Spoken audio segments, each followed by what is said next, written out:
The great space station Concordia floated in the neutral zone between empires, its silver hull gleaming under the light of distant stars.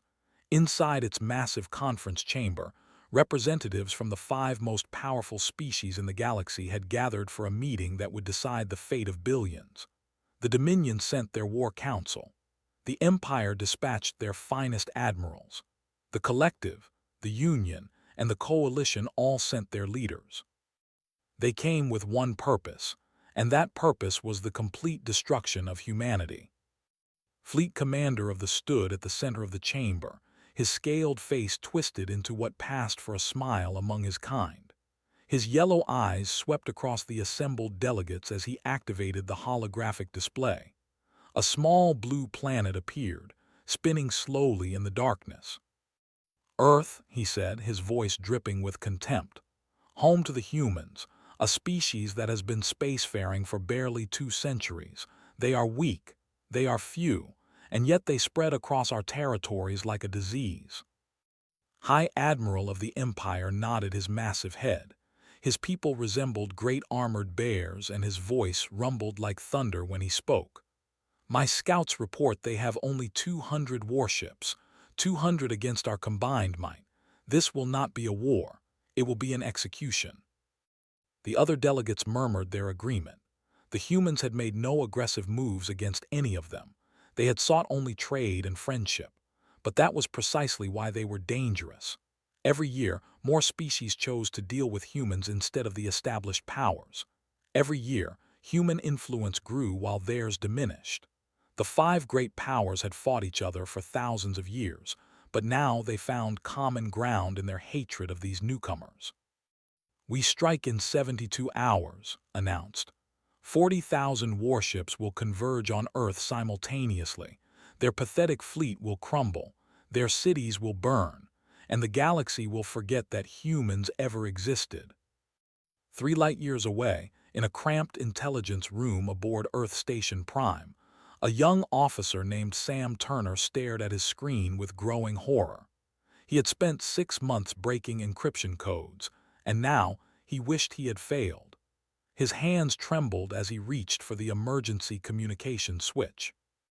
Admiral Grant received the transmission in his private quarters.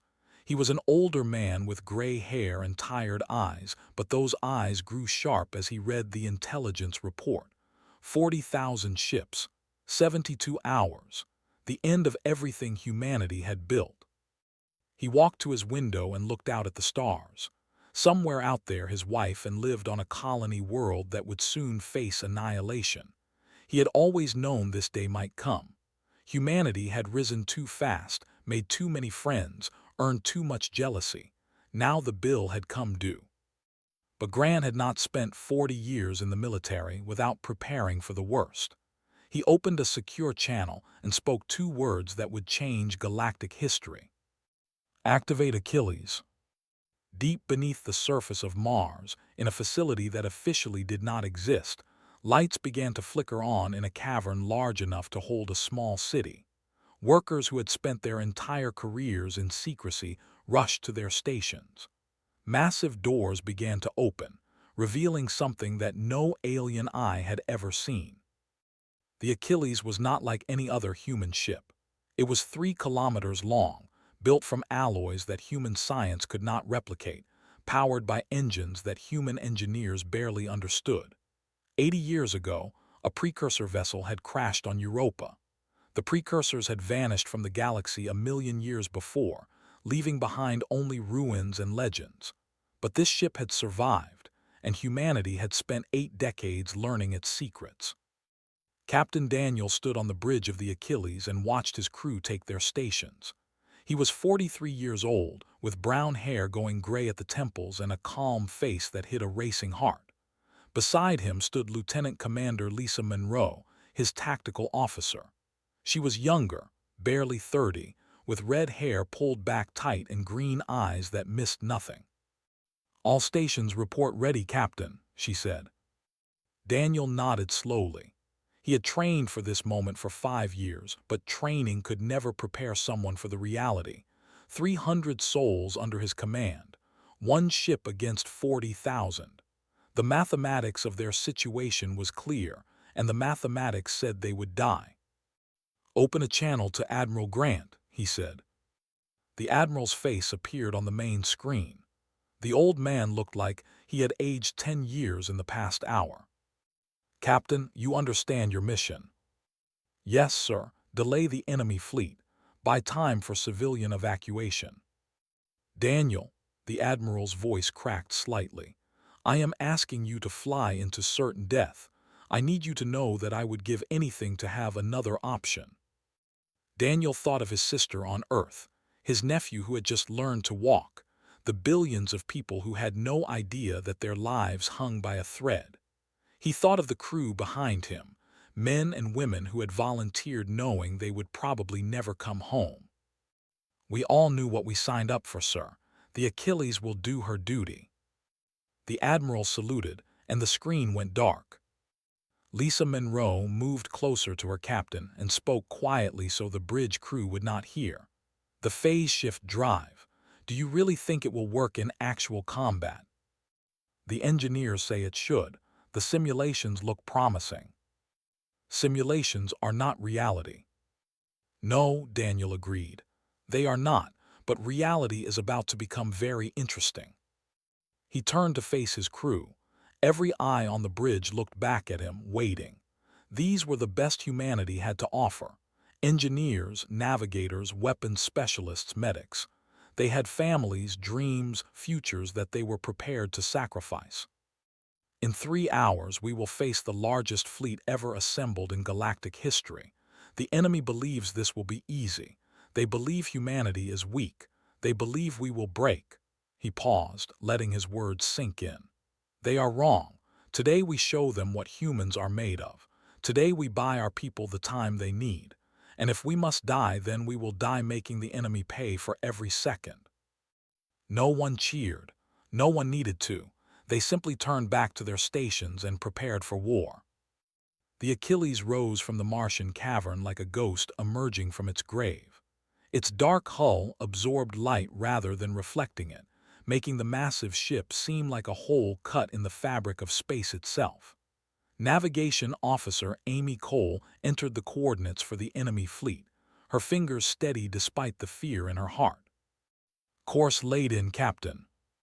Daniel sat down in his command chair and gripped the armrests. Behind him, the blue marble of Earth was visible through the rear cameras. He looked at it one last time. "Take us out, Lieutenant Cole. Maximum speed." The Achilles engaged its engines and vanished into the darkness between stars, carrying 300 humans toward 40,000 enemies, toward almost certain death, and toward a battle that would echo through galactic history forever. The Allied fleet stretched across 3,000 kilometers of empty space, a wall of metal and fire that had never been equaled in galactic history. 40,000 warships from 5 different species hung in perfect formation, their weapons charged and ready. At the center of this armada, aboard his flagship, the Dominion's Pride, fleet commander, watched the final preparations with satisfaction. "Status report," he demanded. His second-in-command, a younger named, checked his displays. "All fleet elements report ready, Commander. The humans have not detected our presence. Their pathetic defense fleet remains near Earth, completely unaware of what approaches." Allowed himself a low hiss of pleasure. He had waited his entire career for a moment like this. The destruction of an entire species, the elimination of a threat before it could truly grow. Future generations would speak his name with reverence. High Admiral's image appeared on the communication screen. The massive warrior looked eager for blood. "My ships grow restless. When do we move?" "Patience, Admiral. We strike in 4 hours. Let the humans enjoy their final moments of ignorance." On the far side of the formation, the Collective had positioned their drone carriers. The Union had brought their devastating plasma cruisers. The Coalition had contributed their stealth destroyers. Together, they represented the combined military might of species that had dominated the galaxy for Against them stood 200 human ships crewed by a species that had only discovered faster-than-light travel 8 generations ago. The outcome was never in question, or so they believed. Aboard the Achilles, Captain Daniel studied the sensor readings with growing unease. The enemy formation was even larger than intelligence had suggested. Ships upon ships upon ships, packed so tightly together that they looked like a solid mass of metal on his screens. Weapons Officer Taylor, what is your assessment? Chris Taylor was a thin man with nervous hands but the steadiest aim in the fleet. He ran calculations on his console and shook his head slowly. Even with the phase shift drive, Captain, this is beyond anything we planned for. If we drop into normal space for more than a few seconds at a time, we will be overwhelmed by sheer volume of fire. Then we do not drop for more than a few seconds, Lisa Monroe said. We hit them fast, we hit them hard, and we keep moving. Chief Engineer Mike called from his station near the rear of the bridge. He was a heavy-set man with grease permanently stained into his fingers, and a mind that understood the Achilles better than anyone alive. Captain, I should warn you. The phase shift drive was never tested at this intensity. The precursor technology is stable, but our human modifications are untested. If we push too hard, the cooling systems might fail. Understood, Chief. Do your best to keep us together. Daniel looked at his crew. They were afraid. He could see it in the tension of their shoulders, the tightness around their eyes, but they were also ready. Humanity had spent its entire history facing impossible odds. This was simply the latest chapter. All hands, this is the captain. We are approaching the enemy fleet. In approximately 10 minutes we will engage. I will not lie to you and tell you that survival is likely, but I will tell you this. Every second we keep those ships occupied is a second that our families back home used to reach safety. Every enemy vessel we destroy is one less that will threaten Earth. We fight today not for glory, not for victory, but for the people we love. Make them proud. He closed the channel and turned to Amy Cole at navigation. Take us in, Lieutenant. Drop us right in front of their command ship. The Achilles screamed out of hyperspace directly in front of the Dominion's Pride. One moment the Allied fleet sat in perfect formation, confident and calm. The next moment, alarms were shrieking across 40,000 bridges as sensors detected an unknown contact. Stared at his screen in confusion. A single ship. The humans had sent a single ship. Either they were insane or they knew something he did not. Scan that vessel, he ordered. I want full analysis immediately. His face went pale as the data came through. Commander, I am getting impossible readings. The ship is over 3 kilometers long. Its hull composition does not match anything in our databases, and its power signature is off the scale. That cannot be correct. Human technology is primitive. The readings are accurate, Commander. I do not understand what we are looking at. Opened a channel to the human ship. A face appeared on his screen. A human male with calm brown eyes and an expression that showed no fear whatsoever. Human vessel, this is Fleet Commander of the Dominion. You are surrounded by 40,000 warships. Surrender immediately and I will grant your crew quick deaths. Resist and I will make your suffering legendary. The human captain actually smiled. Fleet Commander, my name is Daniel. I am here to deliver a message from Earth. You have 60 seconds to withdraw your fleet. This is your only warning. Laughter erupted across the Allied fleet as the transmission was shared. High Admiral roared with amusement. The commanders clicked their approval at the joke. Even the cold allowed themselves a moment of contempt. Silenced them with a gesture. Something about the human's confidence troubled him. No sane being would face these odds with such calm unless they had a reason. Your 60 seconds begin now, the human said, and closed the channel. Hesitated for exactly 5 seconds, then pride won over caution. All ships destroy that vessel. 12,000 weapons fired simultaneously. Enough firepower to crack a small moon converged on the Achilles from every direction. The Allied commanders watched their screens, waiting for the satisfying explosion of a destroyed enemy. The Achilles vanished. The weapon's fire passed through empty space and continued outward, some of it striking Allied ships on the opposite side of the formation. Confusion swept through the fleet. Had the humans retreated? Had the ship been destroyed so completely that nothing remained? Then the Achilles reappeared, 200 kilometers away, directly behind a formation of 12 battle cruisers. Its primary weapon, a lance of golden light that burned brighter than a star, swept across all 12 ships in a single motion. The battle cruisers did not explode. They simply ceased to exist. One moment they were there. The next moment, only expanding clouds of atoms remained where proud warships had floated. Lisa Monroe allowed herself a grim smile. Phase shift drive functioning. Precursor weapons functioning. 12 enemy kills confirmed. "The 60 seconds are up," Daniel said quietly. "Begin attack pattern Alpha." The Achilles flickered out of existence again. It reappeared in the heart of the formation, fired, and vanished before return fire could reach it. It materialized beside a carrier, carved the massive ship in half with a single shot, and shifted away.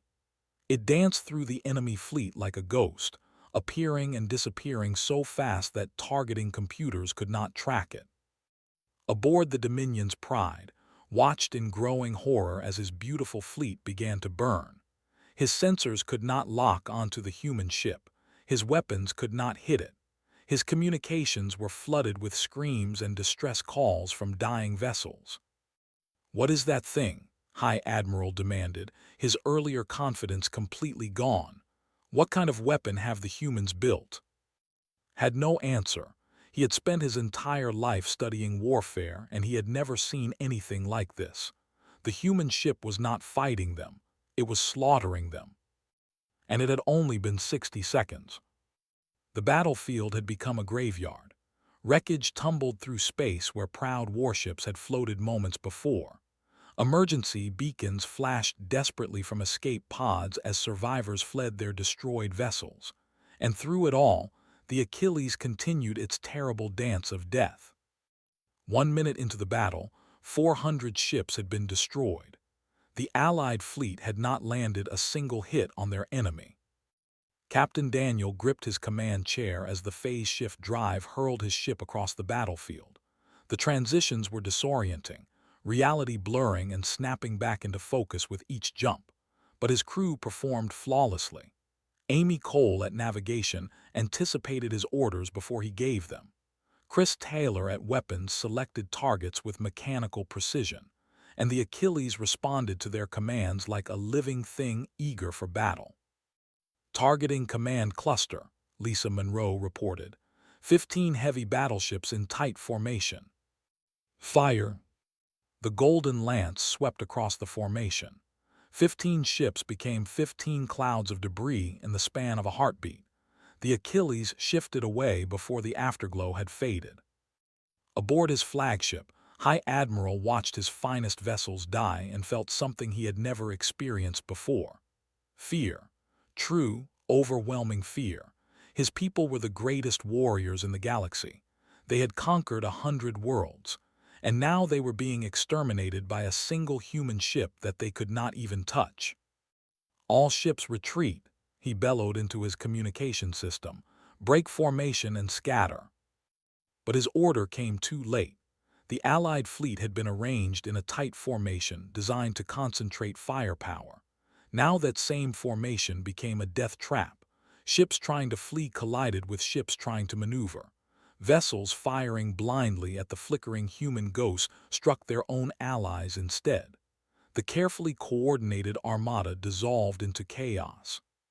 2 minutes into the battle, 800 ships destroyed. The Allied admirals were screaming at each other, their alliance fracturing under pressure it was never designed to withstand. Communications officer Rachel Porter monitored the enemy transmissions from her station. "Captain, I am picking up massive confusion in enemy command structure. They are trying to retreat. They are demanding they hold position. The command ship is issuing conflicting orders. Good, keep monitoring. Let me know if they start coordinating again. Down in engineering, Mike fought a desperate battle of his own. The phase shift drive was generating heat faster than the cooling systems could handle. Warning lights flashed across his console as temperature readings climbed toward dangerous levels. "Captain, we have a problem," he called over the internal channel. "The drive is running hot, much hotter than projected. If we maintain this pace, we will have a critical failure in approximately 3 minutes." Daniel did not hesitate. "Can you buy us more time? I can try rerouting coolant from secondary systems. It might give us another minute, maybe 2. But Captain, if this drive fails while we are phase shifted, I have no idea what happens to us." "Do what you can, Chief. We need every second."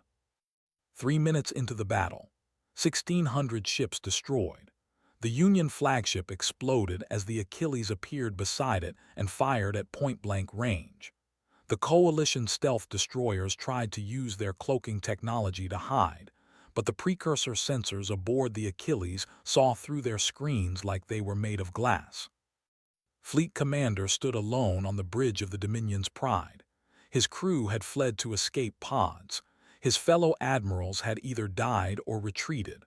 Only he remained, watching the impossible destruction of everything he had built. His sensors showed him the truth he could not accept. Over 30,000 ships destroyed or crippled. His fleet, the mightiest armada in galactic history, had lasted less than 4 minutes against a single human vessel. He thought about surrender, he thought about retreat, but was and did not surrender, did not retreat, fought to the death, and if death was certain, they took their enemies with them. He engaged his engines and aimed his flagship directly at the last known position of the Achilles. His ship was damaged, leaking atmosphere, barely functional, but it still had power in its engines, and mass was the one weapon that needed no ammunition. "Human," he broadcast on an open channel, "I do not know what dark magic powers your vessel, but you cannot phase shift forever. My ship will find you, and when it does, we will end this together." The Achilles appeared directly in front of him, as if the human captain had heard his challenge and accepted it. Daniel looked at the incoming flagship on his screen. The ship was accelerating toward him, too fast to evade, too determined to stop. He could phase shift away, but something in the commander's desperate charge touched a nerve. "Captain," Lisa said urgently, "the enemy flagship is on collision course. We need to shift now." "No, sir. He wants to die fighting. He has earned that much." Daniel turned to his weapons officer. "Chris, target his reactor core. Time your shot for maximum impact." The Dominion's Pride closed the distance with terrible speed. Watched the human ship grow larger in his viewport, waiting for it to vanish, to flee, to do what any sane being would do when faced with certain death. The Achilles did not move. "Brave," whispered, "foolish but brave." The collision was 1 second away when the Achilles dropped its phase shift and raised its shields. The flagship struck those shields like a wave breaking against a cliff. Metal crumpled, energy flared, and in that same instant, the Achilles fired directly into the Dominion's reactor. The explosion was blinding. The Achilles rode the shockwave, its shields absorbing punishment that would have vaporized any other ship. Alarms screamed across the bridge. Crew members were thrown from their stations. But when the light faded, the Achilles was still there. The Dominion's Pride was gone. 4 minutes had passed since the battle began. Across the former battlefield, the survivors of the Allied fleet fled in every direction, their formation destroyed, their leadership dead, their confidence shattered beyond repair. Of the 40,000 ships that had gathered to destroy humanity, fewer than 2,000 remained functional. In the silence that followed, Daniel surveyed the wreckage on his screens. Thousands of escape pods drifted among the debris. Millions of alien beings had died in the last 4 minutes. He had done what was necessary to save his people, but the weight of those deaths settled on his shoulders like a physical burden. "Captain," Mike's voice came over the intercom, strained with exhaustion. "The phase shift drive is finished. Cooling system failure. We are not going anywhere fast." "Understood, Chief. What about conventional engines?" "Those still work. Barely. I would not recommend any more combat until we get proper repairs." Lisa Monroe approached her captain quietly. "We did it, sir. We stopped them." Daniel nodded slowly, but there was no triumph in his eyes. "We stopped them," he agreed. "Now comes the hard part. Now we have to live with what we have done." He opened a channel to Earth. "Admiral Grant, this is Achilles. The enemy fleet has been neutralized. Earth is safe. Requesting permission to return home." The Admiral's response came after a long pause. "Permission granted, Captain. Well done." But Daniel did not feel like he had done well. He felt like a man who had just changed the course of galactic history, and he was not sure if that change was for better or worse. The Achilles limped through space at a fraction of its normal speed, its magnificent hull by the collision with the flagship. Inside the ship, the crew worked in exhausted silence, repairing what they could and mourning what they had lost. 17 crew members had died during the battle. Most fell when the Dominion's pride struck their shields, thrown against bulkheads or crushed by collapsing equipment. Chief Engineer Mike was among them. He had been manually adjusting coolant valves in the drive chamber when the impact came, and the resulting power surge had killed him instantly. His sacrifice had kept the phase shift drive from exploding and taking the entire ship with it. Dr. Ben Wright moved through the medical bay with heavy steps, treating the wounded and recording the dead. He had joined the Achilles believing that its advanced technology would protect them. Now, he understood that no technology could protect you from the cost of war. On the bridge, Captain Daniel stared at his screen without really seeing it. The battle replayed in his mind on an endless loop. The golden lance cutting through enemy ships, the explosions, the expanding clouds of debris that had once been living beings. He had killed more people in 4 minutes than most warriors killed in a lifetime. "Captain," Lisa Monroe stood beside him, her voice gentle. "We are receiving transmissions from Earth. The news has spread. Everyone knows what happened." "What are they saying?" "They are calling us heroes. They are calling you the savior of humanity." Daniel closed his eyes. He did not feel like a savior. He felt like a butcher. 3 days later, the Achilles entered Earth orbit. A crowd of ships surrounded the damaged vessel, civilian craft carrying reporters and citizens who wanted to witness the return of humanity's champions. Daniel ignored them all. He brought his ship down to the Mars facility where it had been born, and he locked himself in his quarters until the memorial service. The service was held in the main hangar beside the wounded Achilles. 17 empty coffins stood in a row, draped with the flag of the United Earth Government. President Maria Santos spoke about sacrifice and duty. Admiral Grant spoke about courage and honor. The families of the fallen wept quietly. When it was Daniel's turn to speak, he stood before the coffins and struggled to find words. These 17 people had trusted him. They had followed him into impossible battle, and they had not come home. "Mike once told me that he did not join the Achilles for glory," Daniel finally said.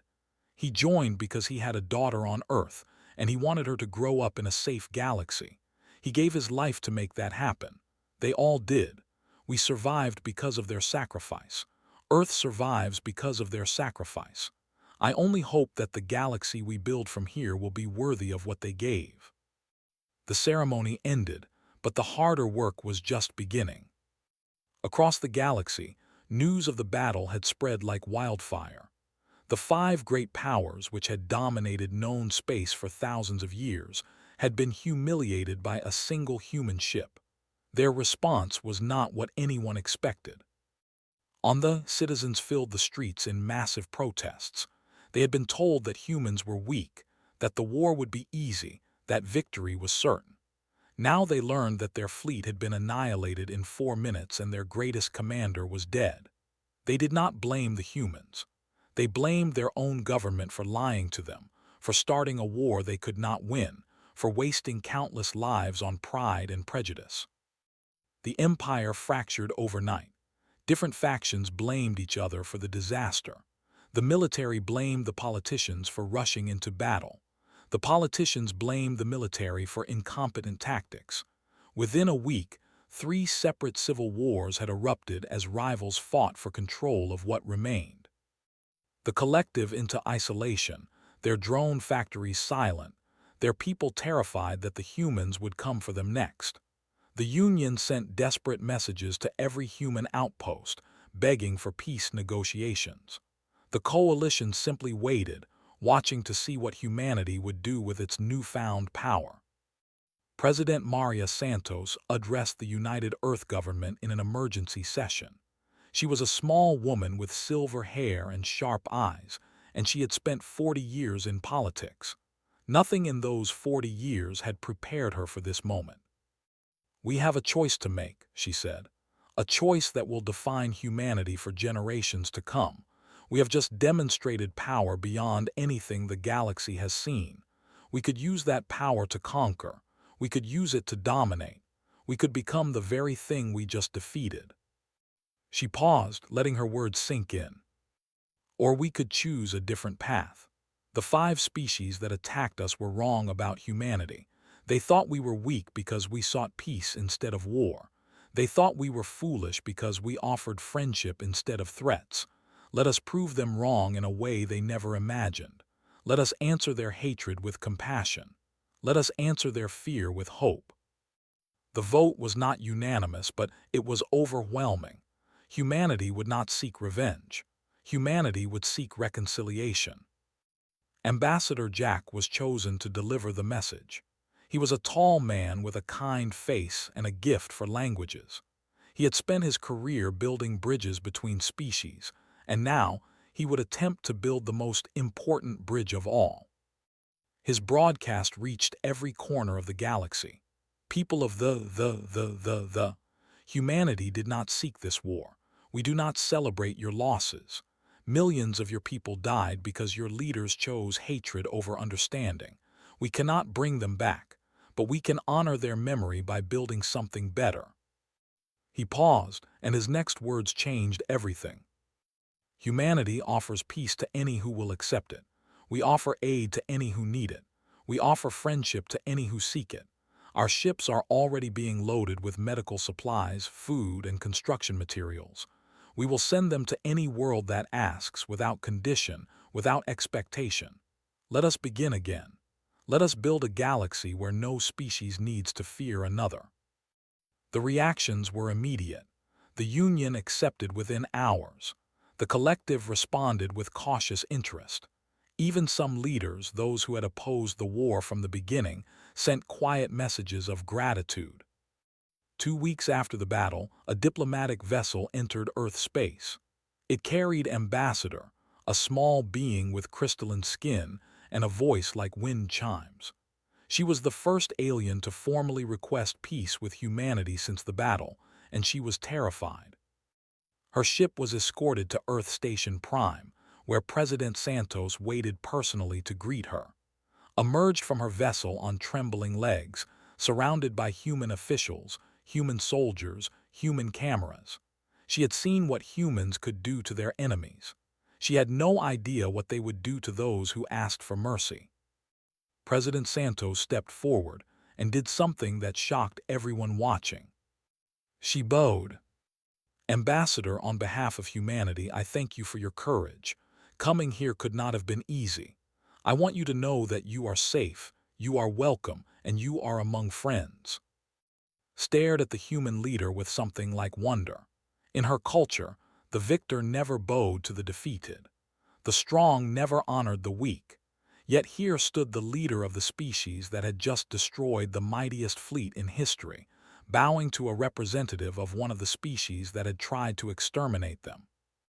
"I do not understand," said quietly. "We tried to kill your people. Why do you treat us with kindness?" President Santos smiled gently. Because hatred is easy, Ambassador. Hatred is what led your alliance to attack us. We choose something harder. We choose to believe that yesterday's enemy can become tomorrow's friend. We choose to build rather than destroy. In that moment, standing in the docking bay of Earth Station Prime, Ambassador began to understand something fundamental about humanity. They were not powerful because of their weapons. They were not dangerous because of their ships. They were powerful because they chose to be kind when cruelty would have been easier. 6 months had passed since the battle that changed everything. The galaxy was healing, slowly and painfully, but healing nonetheless. The Galactic Forum met for the first time on a space station built specifically for the occasion, positioned at the exact center point between Earth and the 5 former enemy. The station was called Unity, and its design incorporated elements from all 6 species. Human engineering supported architecture. Metalwork decorated gardens. Crystal windows filtered light onto artwork.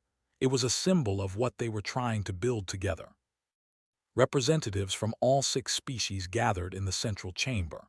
They had come with enthusiasm, their ambassador leading a delegation eager to cement their new friendship with humanity. They arrived with cautious hope. The coalition sent observers, not yet ready to fully commit but willing to listen.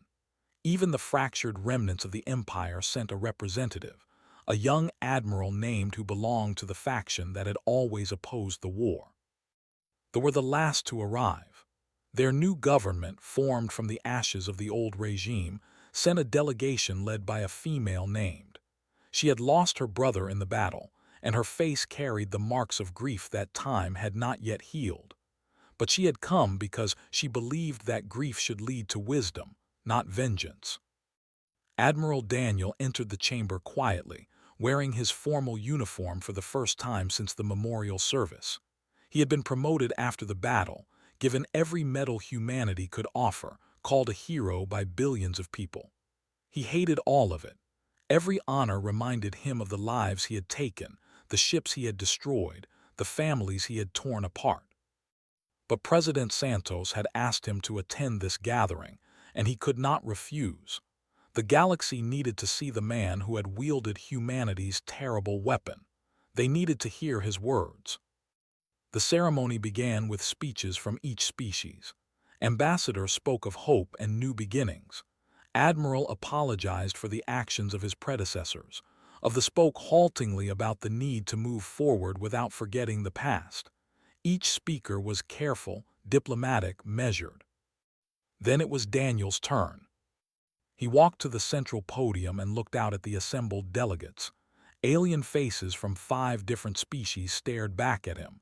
Some showed fear. Some showed curiosity. Some showed barely concealed hostility. He understood all of it. "I am not going to give you a speech about peace," he began. "Politicians are better at that than soldiers. Instead, I am going to tell you about the people who died on my ship." A murmur rippled through the chamber. This was not what anyone expected. "Mike was my chief engineer. He had a daughter named Emma who just started school. He died keeping our engines running so we could survive. His last thought was probably of her." Daniel paused, steadying his voice. "Rachel Porter was my communications officer. She loved music. She played violin in her spare time. She was planning to retire after this mission and join an orchestra on Mars."